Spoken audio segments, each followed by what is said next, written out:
Денес утрото го започнуваме со професор Мимоза Рајл, професор по естетика на Универзитетот Европа Прима. Во продолжение ќе слушнеме како изгледа едно вообичаено утро, што ги прави нејзините утра посебни, но исто така ќе слушнеме нешто повеќе за нејзините предавања и нешто повеќе за врската помеѓу естетиката и уметноста. Да и посакаме добро утро.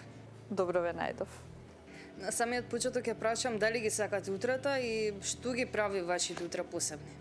Утрата не да ги сакам, него ги обожувам, искрена да бидам. И тие за мене имаат еден посебен ритуал, станувам многу рано. Понекогаш и на изгреј сонце и тоа ми дава посебна една магија на денот. Ако го почнам денот со изгреј сонцето, имам посебни некои ритуали, нели? Молитви, пракси кои што ги правам наутро и така вибрацијата многу ми се качува и денот ми е преубав. Се преполнувам со радост на изгреј сонцето и сваќам уствари колку е величествена таа природа. Понекогаш го пуштам и Бетовен, само таа величественост да ја потенцира. И кога го пијам првото утринско кафе после таа молитва, после таа цела сум обземена од тоа чувство на радост. Да ви кажам дека ја живеам интензивно убавината на животот. Утрата ги обожувам. Освен вашите утра, сакаме да слушнеме нешто повеќе за вашата професија. Вие сте професор по естетика долги години, потоа ќе ве прашам од ваша перспектива како изгледаат вашите предавања.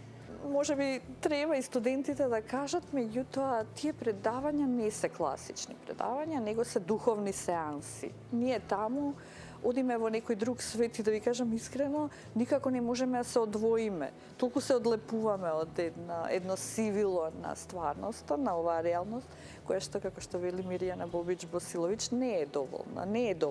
Ова е сивило на екзистенцијата и кога зборуваме за уметноста, за естетиката, за убавината, за хармонијата на духот, ние одиме во некој друг свет и тоа се луѓе уметници, јас предавам на постдипломци, нели? На магистранти, кои што веќе ја имаат оформено својата идеја што ќе прават понатаму, дали ќе се занимаваат со филмска режија, дали со актерска игра, дали ќе одат во продукција или пак ќе се занимаваат со фотографија, сликарство. Меѓутоа, секој на некој начин е инспириран и на крајот, значи, од студиите, каде што јас глумам за да ги заинтересирам. Знаете, многу е тешко млади луѓе денес да ги заинтригират и тие да ве слушаат повеќе од 10 минути. Вие треба да сте исклучително интересни и ги поврзувам, например, големите идеи на Хамлет со секојдневниот живот.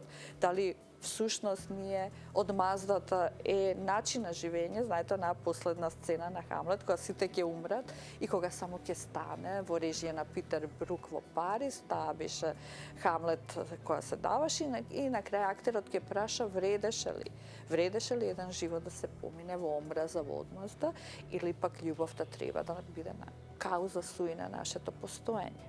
Сакам да го кажеме и оно основното што представува естетика и каква е самата врска помеѓу естетиката и уметноста. Има различни дефиниции за естетиката и сега ме подсетивте на кога јас полагав естетика, точно тоа ме праша академик Старделов, што е за вас? Ја почнав да кажувам дефиниции. Некој дека е вредна врста на ред и совршенство со посебно подрачје во уметноста, кои што се нејзини сугерирани, тој ме прекина, рече стој. Не ме интересира тоа.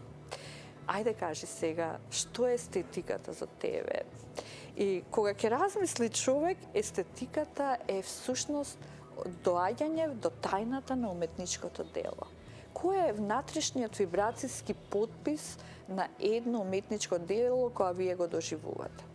Од друга страна, мислам дека една од најестетичките реченици што ги има кажано е Достоевски со својата реченица убавината ќе го спаси светот и тој во своето дело Идиот оваа реченица ја става во устата на Аглаја, една од 4 основни негови главни ликови, која ќе на кнезот Мишкин, кој што ќе го покани една забава, ќе му рече, ве молам, не зборувајте вака, на овој начин, не зборувајте такви глупости, дека убавината ќе го спаси светот. Убавината ќе го спаси светот е реченица што ние интензивно ја користиме, меѓутоа, таа не може да се свати без незината негација. Најкратко да ви кажам дека за која убавина Достоевски збори, никако за она надворешна убавина, тој зборува за убавината на душата и само доколку се вратиме на убавините дури и на безусловната љубов како убавина. Ако се вратиме на духот, на хармонијата на сферите, на еден космички морал, на она кантовото дека ништо не ме возбудува повеќе него ли моралниот закон во мене и небесниот свод над мене. Вие сте автор на 3 дела досега. Дали сите 3 дела се бават со иста тематика и од каде потекна самата инспирација? Моите се стручни повеќе дела, не се романи, иако последниот е, да кажеме, роман во романот. Првото дело се однесува на Охридската книжевна школа, кој што според мене е врвот на македонската култура и 3 основни генерални идеи се состојат во почетокот на македонската култура, тоа е христијанското движење, богомилското движење и се разбира Охридската книжевна школа, Охридската архиепископија, која се создава и нашиот јазик, специфично македонско наречје, кое што ќе влијае преку Дунав до Волга во формирањето и на другите македонски јазици. Второто дело е убавината на типично естетичко дело, убавината на светлината на убавината и уметноста, се извинувам, и прави еден хронолошки ред помеѓу, значи, од почетоците на создавањето на естетиката, од времето на питагорејците, кои зборуваат за една хармонија на сферите, па преку Платон, кој што велеше не влегувајте тука ако не ја знаете математиката или музиката, па до Аристотел, кој што ја создаде структурата на едно на трагедијата. И главната поента дека уметноста се создава преку метафората на, како што вели Фридрих Ницше, во раѓањето на трагедијата од духот на музиката, дека се раѓа како симбиоза на богот Аполон и врвните естетички вредности на редот, мерата, совршенството, а друга страна е богот Дионис како метафора на непромислени страсти и нагони. Токму во симбиозата на овие две спротиставени тенденции всушност се раѓа и развива создавањето на едно совршено уметничко дело. И последното дело е посветено на Достоевски, соништата на писател. Тој постојано нешто сонува за убавината, сонува во сонот на смешниот човек, тој не носи во една земја, се уште не нагазена. Земја на совршенството, на еден перфектен пейсаж кој што тој кога оди бега од Русија, нели, заради различните политички ситуации таму, тој оди во Дрезден и гледа едно дело на Ацис и Галатеја и вели еве го златното доба и тоа дело ќе го преточи во своето дело Демони, каде што ќе рече како е можно човекот кој носи љубовта и убавината во својата душа да прави зло. И тука тој вели дека ништо нема да го урне овој свет, освен и морализмот, односно кога веќе не е, уште од времето на Достоевски, не е веќе она што е добро се представува како зло.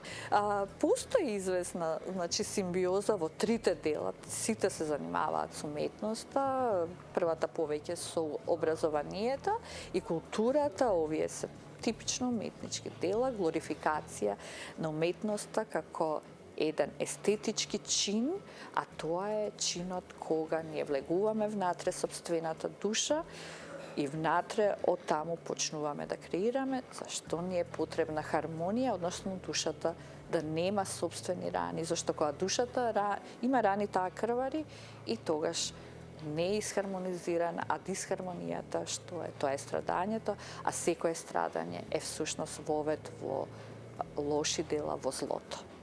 Ви благодарам многу за одвоеното време. Јас уживав во овој утренски разговор, се надевам дека и вие исто така. Ви благодарам многу, беше посебно задоволство со вас да се збори. Вие сте една огромна инспирација.